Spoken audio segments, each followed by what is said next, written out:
O livro de Mateus, capítulo 23, diz assim, a partir do versículo 1. Então falou Jesus às multidões e aos seus discípulos. Na cadeira de Moisés se assentaram os escribas e os fariseus.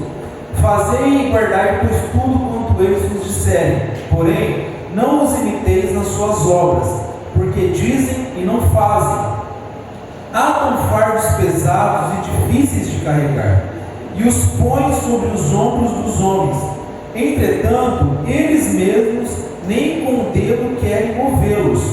Praticam, porém, todas as suas obras com o fim de serem vistos dos homens, pois alargam os seus filactérios e alongam as suas franjas. Amam primeiro lugar nos banquetes e as primeiras cadeiras nas sinagogas, as saudações nas praças e os serem chamados mestres pelos homens. Vós, porém, não sereis chamados mestres, porque um só é o vosso mestre, e vós todos sois irmãos. A ninguém sobre a terra chameis vosso Pai, porque um só é o vosso Pai, aquele que está nos céus. Nem sereis chamados guias, porque um só vosso guia, o Cristo. Mas o maior dentre vós será o vosso servo. Quem a si mesmo se exaltar será humilhado, e quem a si mesmo se humilhar será exaltado. Essa é a palavra de Jesus. Amém. Amém. Porque na verdade isso é o ensino do próprio Jesus, acerca de como ele nos orienta, de como nós devemos viver. O próprio Jesus, isso é impressionante, né? O próprio Jesus, ele fala em carne e osso entre nós aqui, há algum tempo atrás, como nós deveríamos viver. A pergunta é: por que nós temos tantas dificuldades de vivermos as palavras que o próprio Deus proferiu nesse mundo?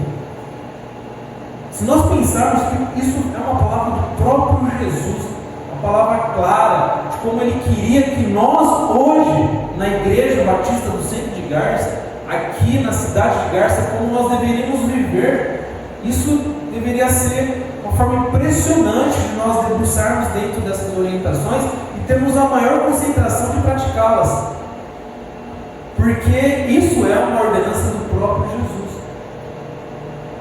E eu estou dizendo isso, irmã Fátima, porque nós estamos justamente na era do Mestre. Nós estamos vivendo numa era da idolatria do intelecto.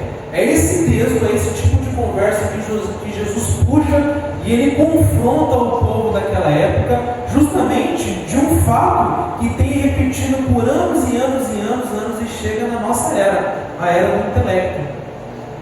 A era onde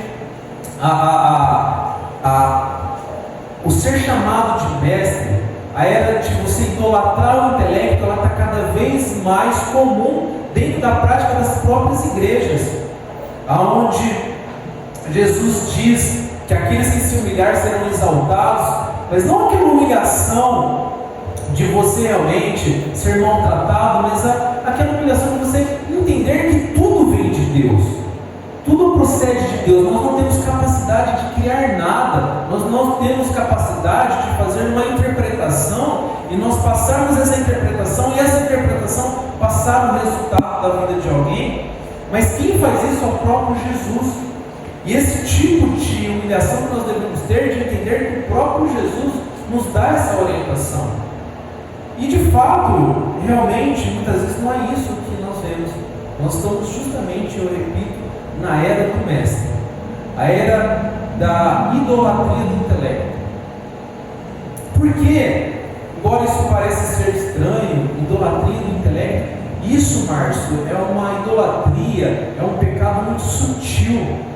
Muitas vezes ele é muito contraditório, porque nós temos muitas vezes a tentação de julgar uma pessoa intelectual, ou até uma igreja que idolatra o intelecto, como uma igreja madura.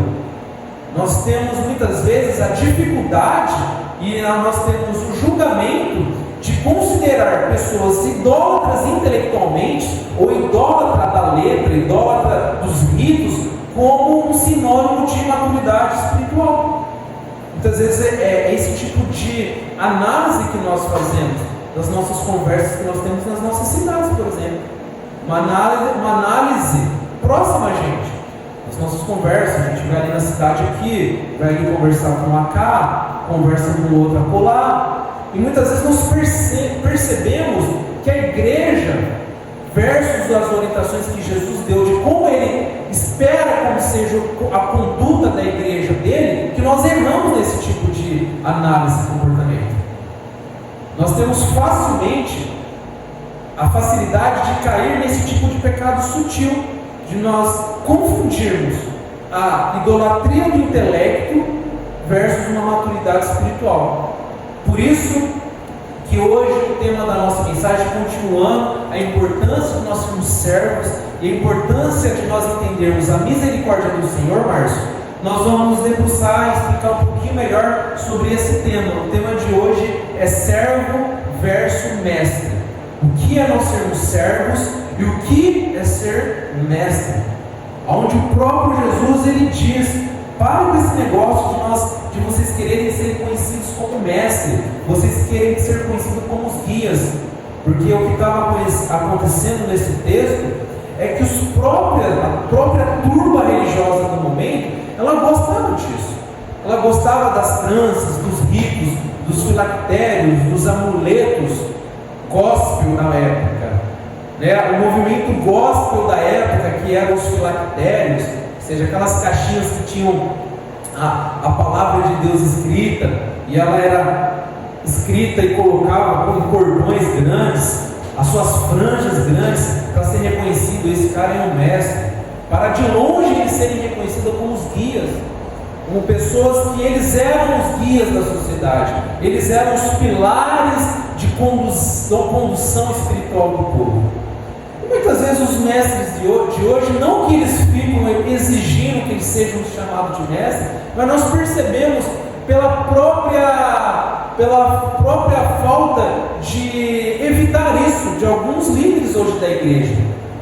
Eles talvez não promovem, mas eles também não evitam serem chamados de mestre. A gente percebe às vezes nas condutas de igrejas garcenses que as pessoas elas não saem aí promovendo: eu sou mestre, eu sou pastor mestre, ou eu sou guia tal, mas também, contudo, elas não evitam que elas sejam chamadas por esse nome. Por isso eu falo, é de uma forma sutil esse problema de ser servo versus mestre. E o que Jesus nos encoraja, irmão Júlia, é que a gente vem para servir, longe de ser mestre. E o grande lance é que a classe religiosa ela gosta disso. As classes religiosas hoje elas gostam disso. Elas gostam de serem reconhecidas.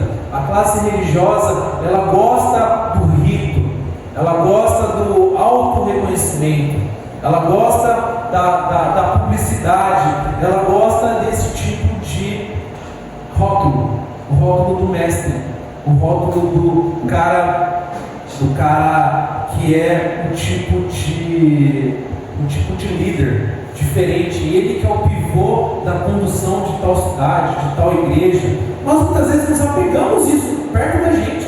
Muitas vezes nós vivemos insistindo, até na própria história, nós gostamos de idolatrar a história, e no meio dessa história, muitas vezes nós pegamos alguns nomes e nós queremos levantar e idolatrar alguns nomes. Na história da igreja de Jesus, nós conseguimos e nós muitas vezes gostamos de levantar certos nomes, não com falta de reconhecimento, não com falta de reverência e de respeito que a classe líder requer, que a própria palavra ela dá essa autoridade para os líderes, mas não idolatria. E é desse tipo de conversa que Jesus ele pede esse cuidado. Ele fala: igreja, toma um pouco de cuidado de não sentar na cadeira de Moisés. E até hoje nós temos alguns líderes sentados nas cadeiras de Moisés. Até hoje nós temos alguns pastores, até hoje a classe cristã ela tem líderes que gostam do aceite religioso, da maestria religiosa. Agora nós não temos mais pastores pastores, nós tiramos a figura do pastor para colocar a figura do mestre.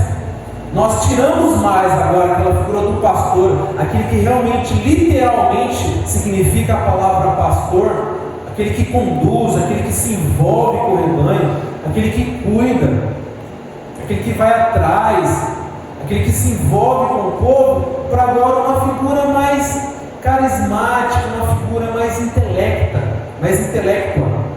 uma figura intelectual, talvez um mestre, talvez um doutor, um PhD, um mestre em teologia. E nós vamos partindo para esse tipo de avaliação, e nós avaliamos agora um bom mestre, ou um bom pastor, ou melhor, um bom líder, na sua classificação teórica do conhecimento das coisas, e não mais o seu caráter. Assim como a própria palavra, ela descreve exatamente no livro de 1 da carta, que o próprio apóstolo Paulo, ele escreve com seu próprio punho, inspirado pelo Espírito de Deus, uma carta para o jovem pastor Timóteo. Ele escreve, Márcio, um jovem pastor, talvez mais novo que você, Timóteo, e ele orienta esse Timóteo, esse jovem pastor, a como ele levantar novos pastores para a igreja de Jesus. E essa carta, e esse ensino e essa ordenança deveria e deve ser a instrução de como nós levantarmos líderes. Onde a própria carta escrita a Timóteo, ele traz enumerações de caráter. Quem almeja o episcopado, assim como diz 1 Timóteo capítulo 3, a partir do verso 1, quem almeja o episcopado, excelente obra almeja. O bispo, porém, deve ser cordato, manso, temperante, autocontrole, que domina bem a sua própria família e conduz bem os seus próprios filhos, temperante, hospitaleiro, pronto a ensinar, não dado ao vinho, cordato, companheiro, que domina bem as escrituras, que domina bem a sua casa, hospitaleiro, irrepreensível. Ou seja, a carta que o apóstolo Paulo escreve a Timóteo, ele enumera 16 qualidades de caráter de como deve ser um bom líder, de como deve ser um pastor. Ele não traz nenhum tipo de conduta, nenhum tipo de qualificação teórica sobre como que deve ser a conduta de um líder da igreja.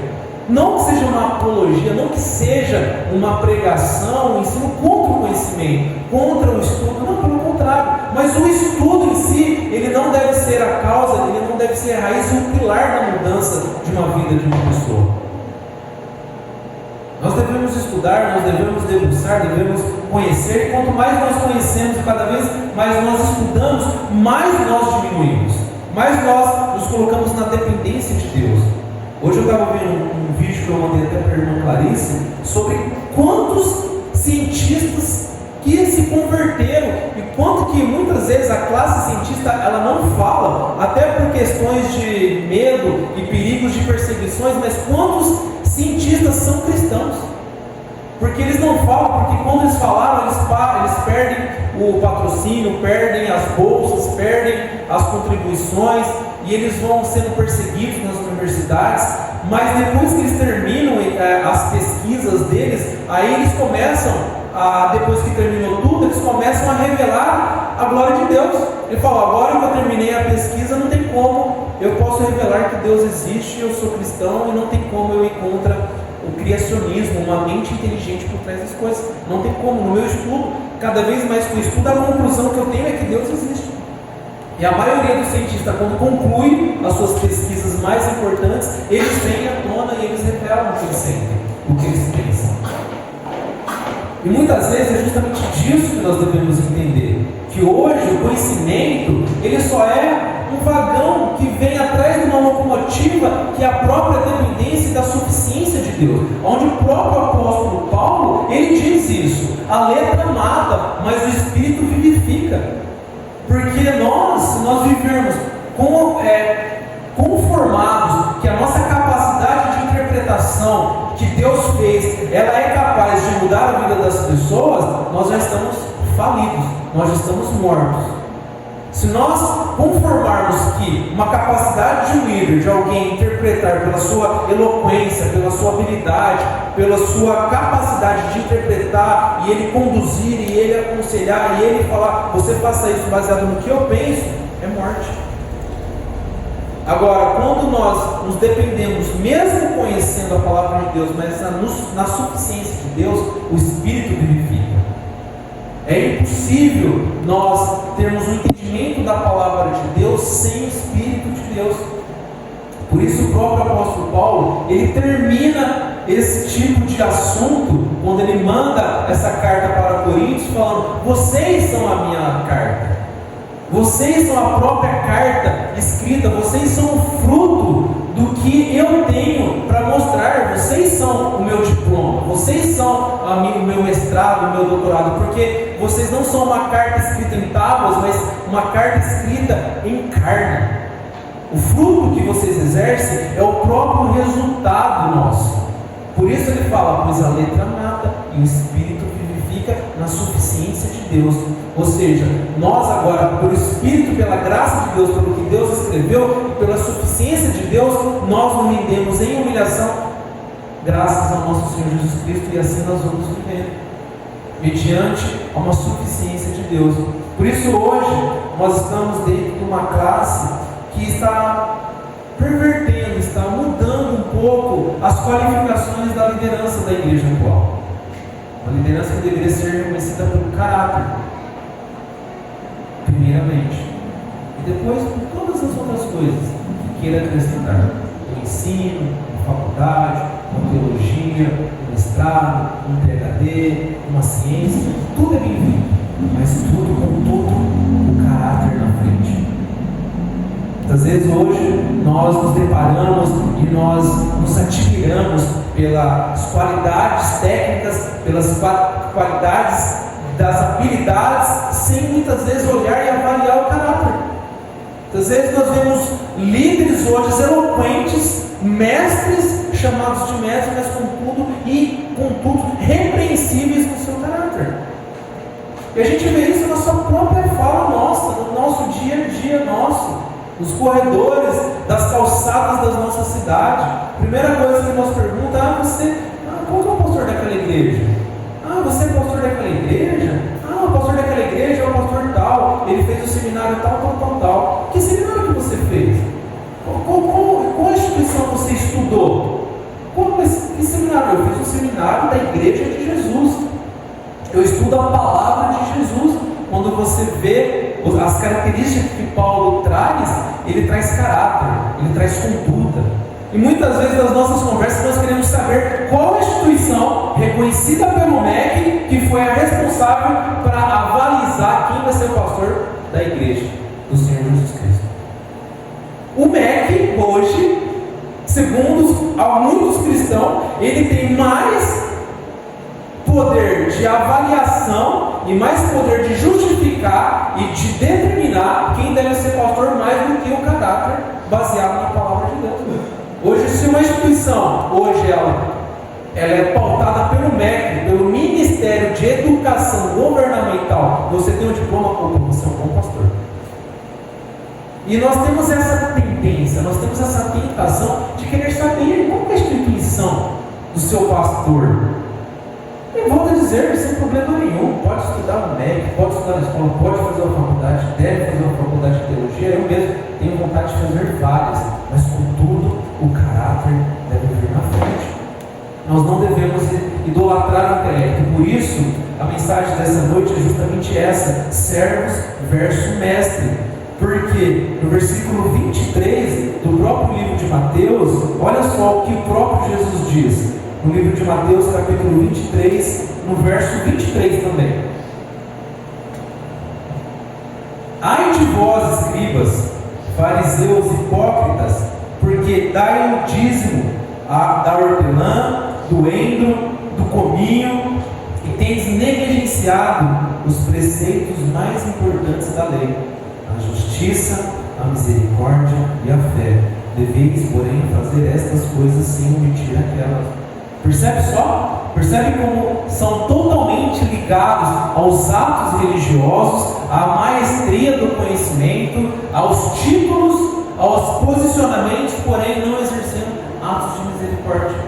Porém, uma classe que não se preocupa com servir, uma classe que não se preocupa em se importar com pessoas, uma classe que não se preocupa em sair da sua zona de conforto para buscar o próximo, para orar pelo próximo, para se dedicar pelo próximo. Uma classe baseada em preceitos e preceitos de homens, assim como diz o próprio Jesus. Vocês ficam atrás de preceitos, ritos e ritos, mas contudo não têm apacentado as ovelhas. E é desse perigo que o próprio Jesus ele trata com essa classe. Jesus ele não quer atos religiosos, ele quer a sua misericórdia. Jesus ele não quer que você decore todos os hinos, não decore todas as músicas, que você saiba todas as matérias, que você conheça o que é hermenêutica, o que é exégese, o que é isso, o que é aquilo, que você dê o dízimo, que você faça as atividades, quanto tempo você tem de igreja, se você não tiver caráter, se você não tiver um coração misericordioso.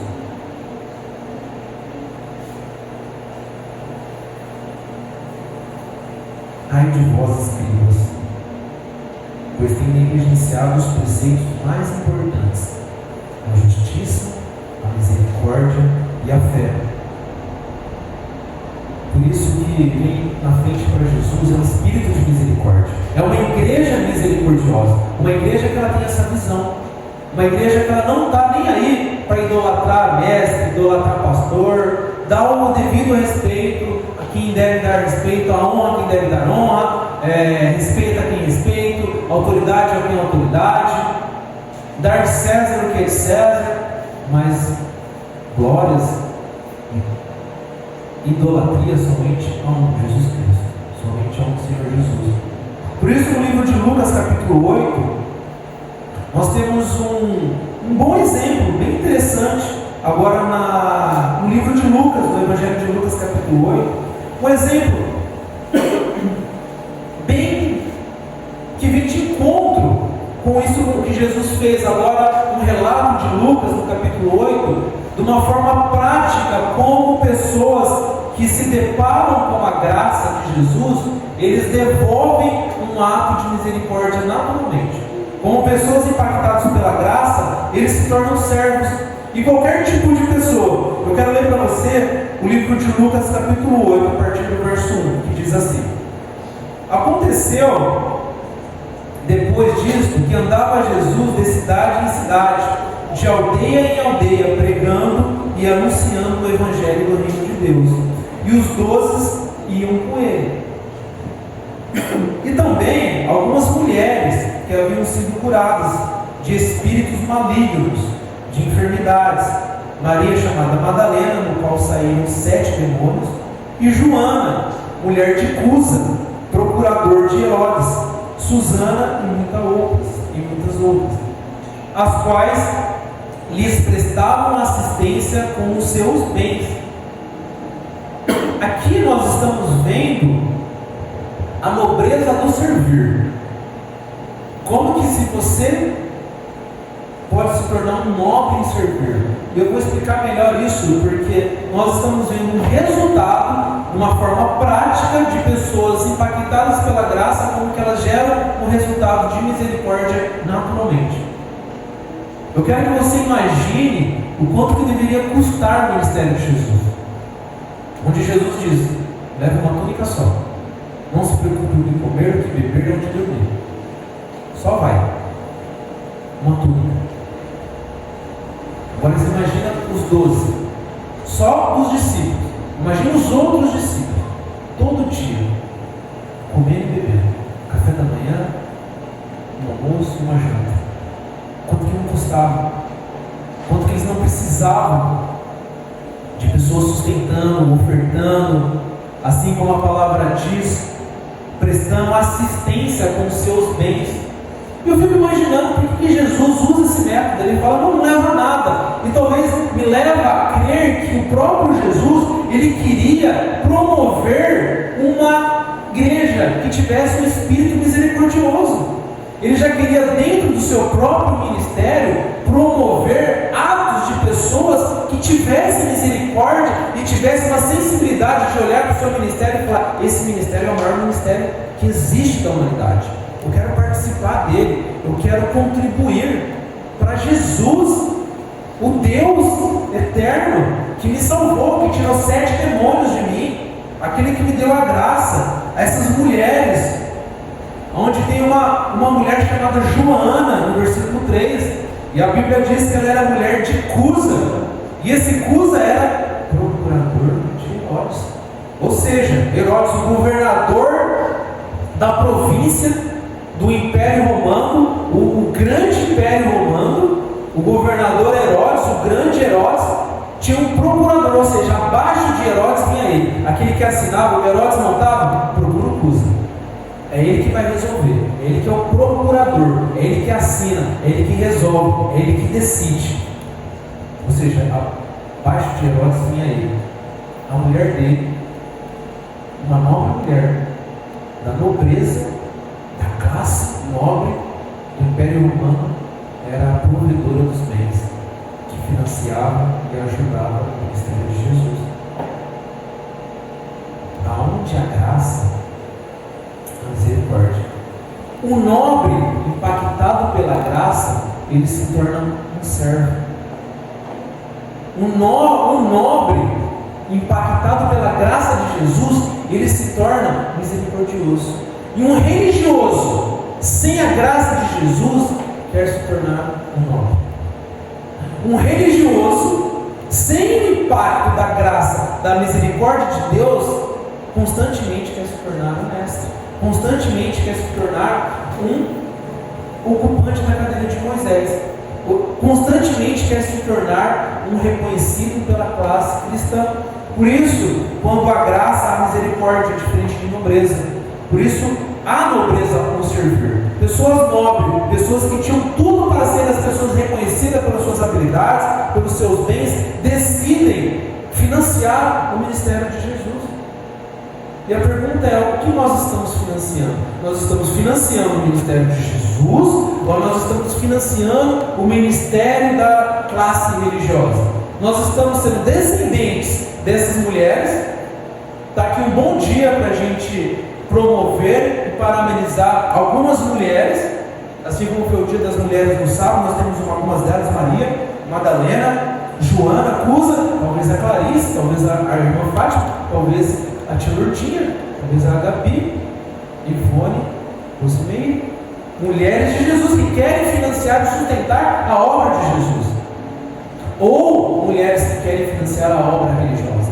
Nós podemos escolher qual lado nós queremos ser descendentes: descendentes da classe de mestre, descendentes da classe religiosa dos factérios, das tranças, ou das mulheres que realmente foram impactadas pela graça de Deus, que serviram, identificaram a importância da nobreza do servir. Aonde está a maior nobreza? Deixar a nobreza do mundo para viverem a nobreza do servir a Cristo. Entenderam que ali está a nobreza, entenderam que ali está o grande mandamento, ali está a grande atividade, a grande mudança, o grande acontecimento da humanidade, a vinda de Jesus Cristo. E elas entenderam isso, diferente de uma religiosidade. Não pense que você não possa acontecer com você. Não pense que você possa ser uma esposa religiosa ou uma esposa que serve a Jesus Cristo. Não pense que você não possa ser um marido religioso ou um marido que serve a Jesus Cristo. Um funcionário religioso ou um funcionário de Jesus Cristo. Um irmão religioso ou um irmão de Jesus Cristo. O que vai mudar isso é a misericórdia. É o que Jesus quer. Misericórdia quer, não o holocausto. Não servindo o dízimo, a religiosidade, mas a servindo, assistindo, assim como diz aqui, prestando assistência com seus bens no ministério de Jesus. Muitas vezes é o mesmo bem, é o mesmo valor, é o mesmo tempo, é o mesmo suor. A diferença para quem vai? Vai para o ministério de Jesus ou vai para o ministério religioso? Essa pergunta quem pode responder é somente você, no seu íntimo. Quem a nossa igreja tem financiado? Quem a nossa igreja realmente tem assistido? Qual é a motivação que está por trás de cada ação nossa? Da misericórdia, do ato de servir, nós limpamos, nós ofertamos, pensando em alguém, pensando em pessoas, entendendo que igreja é pessoas. Eu penso que talvez toda vez que a gente ofertasse, toda vez que a gente varresse, passasse uma aspiradora aqui, a gente estivesse pensando no nome de uma pessoa. Jesus, que isso possa ser para a glória para salvar essa pessoa. Que o Senhor Jesus me dê graça, que a sua misericórdia alcance todo momento, toda hora, que o nosso ministério seja baseado, assim como Jesus ia, de cidades em cidades, com seus discípulos, nós possamos ser a continuidade dos seus discípulos, indo de cidade em cidade, de dia em dia, de trabalho em trabalho, amanhã no meu trabalho, daqui a pouco em casa com a minha esposa, daqui a pouco com os meus irmãos, daqui a pouco com os meus vizinhos, pregando, dando testemunho do Evangelho de Jesus Cristo e financiando a obra de Jesus Cristo, e não sendo religioso, não sendo cumpridores de tabela, nós não sermos uma classe falida. Nós temos uma sociedade muitas vezes falida, porque a classe cristã, ela não entende que o culto ele não acaba às 9 horas da noite. A classe cristã no Brasil, muitas vezes, o Brasil foi conhecido como um dos países que tem mais crentes, mais cristãos reconhecidos publicamente como cristão, um dos países que tem mais cristãos no mundo, consequentemente, é o país mais corrupto do mundo.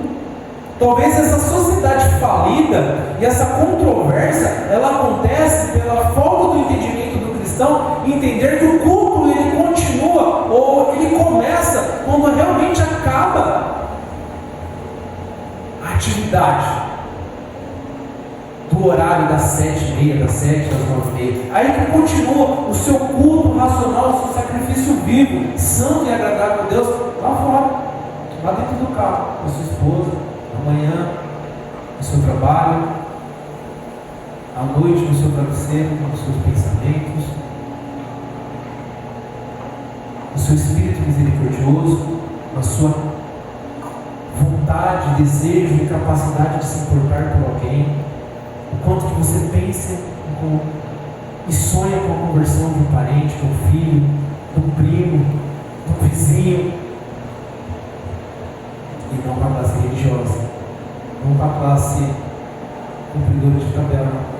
Muitas vezes crentes que cumprem a tabela da meditação. Pronto, fiz a meditação. Opa, hoje eu cumpri a tabela, igual o Estevam falou hoje. De novo a gente vai para a igreja, de novo a gente já foi de manhã. Na cabeça dele ele quer cumprir a tabela, já cumpri a tabela, já fui de manhã, de novo, de domingo a gente vai 2 vezes, filho. O cumpridor da tabela, palavra feste, opa, já fiz o palavra feste hoje, vou fazer um X, já fui no culto hoje, já fiz minha parte, agora é só quarta-feira, depois eu vou no sábado, no ministério, venho sexta, limpo, já cumpri a tabela, mas não, é com a própria vida. Tábuas de carne, com o próprio caráter, com o próprio espírito justo, misericordioso e com fé na palavra de Deus. Por isso, o culto ele é a todo momento.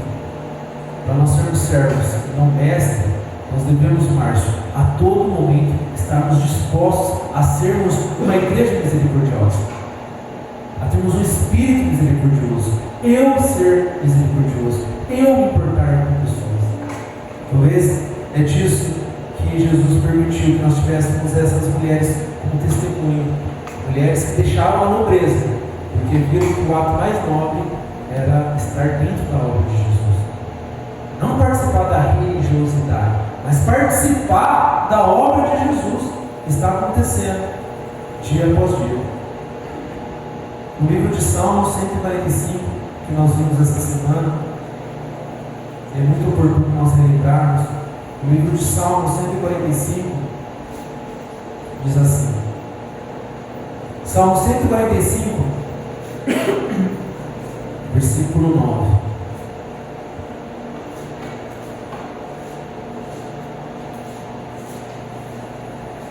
Livro de Salmos 145, no versículo 9 diz assim: o Senhor é bom para todos, e as suas ternas misericórdias permaneiam todas as suas obras.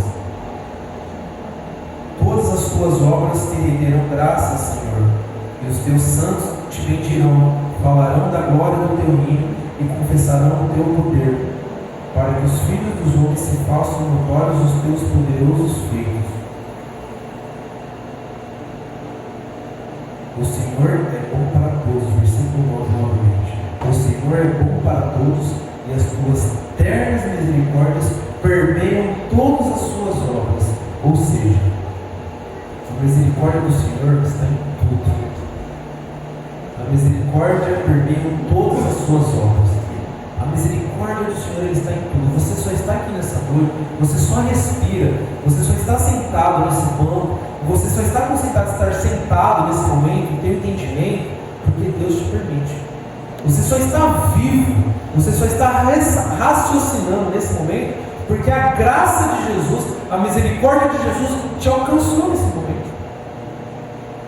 Esse teto, ele só está sendo sustentado, esse ventilador ele está girando, a Terra está girando milhares e milhares de quilômetros em volta de uma estrela, pela graça e misericórdia de Jesus.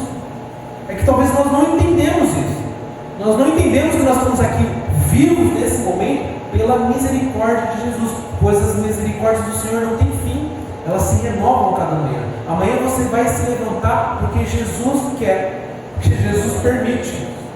É só por conta disso, porque as misericórdias permeiam todas as suas obras. Em todo lugar está sendo sustentado pela misericórdia de Deus. Quando você tem essa noção, quando você não é cumpridor de tabela, quando você não cumpre o rito, quando você não é religioso, quando você não está preocupado com o aceite, com o seu título, você não está preocupado com os ritos, mas você está impactado pela graça, pela misericórdia do Senhor, o versículo 10 ele dá o resultado. Ele fala assim: todas as tuas obras te renderão graças, Senhor, e os teus santos te bendirão, falarão da glória do teu reino e confessarão o teu poder. Olha só, o impacto da graça, o impacto de você entender a misericórdia de Deus, ela é uma coisa tão grande que você naturalmente entende que você foi impactado, você é vivo, não porque você nasceu na igreja, não porque você nasceu dentro do berço cristão, não porque seus pais, os seus avós, você está na igreja há 30 anos e você é um líder, mas a misericórdia de Deus te alcança. Quando você tem esse impacto, você naturalmente fala. Talvez é por isso que a gente talvez não fala tanto, por isso que talvez a gente reclama do vizinho, por isso que a gente reclama das pessoas, por isso que talvez a gente não se importa com pessoas. Anos e anos passados, acostumado, já cauterizou, já não mexe mais. A graça e a misericórdia de Deus, irmão Júlio, aquela graça, aquele poder que Deus fez na nossa vida já não impacta, já não comove. Agora, quando comove, quando a gente entende que a misericórdia de Deus está em tudo, nós rendemos graça e naturalmente falarão da glória do teu reino e confessarão o teu poder. Se você está vivo pelo ato de misericórdia, a pergunta é: o que você fará com isso? Se você está vivo pela misericórdia de Jesus, e se nós estamos aqui pela misericórdia dele, o que você vai fazer com isso? Essa é a pergunta. Qual vai ser o impacto dessa misericórdia? Que ela já é confirmada, que ela existe, que ela está aí. A pergunta e a resposta é: o que eu vou fazer com isso? Eu vou me impactar com ela, eu vou render graças naturalmente pelo impacto dela, eu vou falar da glória, ou eu vou continuar dentro dos meus atos religiosos. Por isso nós temos a oportunidade. Nós somos servos, hoje nós queremos ser mestres. A diferença é como que nós vivemos a nossa motivação. O Espírito misericordioso e o Espírito servo, proclamando a palavra de Deus. Amém, irmãos? Que assim seja em nossas vidas. nós possamos ser uma igreja que tenha esse tipo de salmo em nossas mentes. Nós possamos ser uma igreja que tenha esse tipo de cântico nos nossos lábios. Nós possamos ser uma igreja que tenha esse tipo de espírito, esse tipo de fala nas nossas limpezas, nas nossas atividades, nas afinações de instrumentos, no nosso dia a dia. Que nós possamos ter esse salmo, nós possamos ter esses cânticos e esses hinos e esse tipo de espírito nos nossos lábios.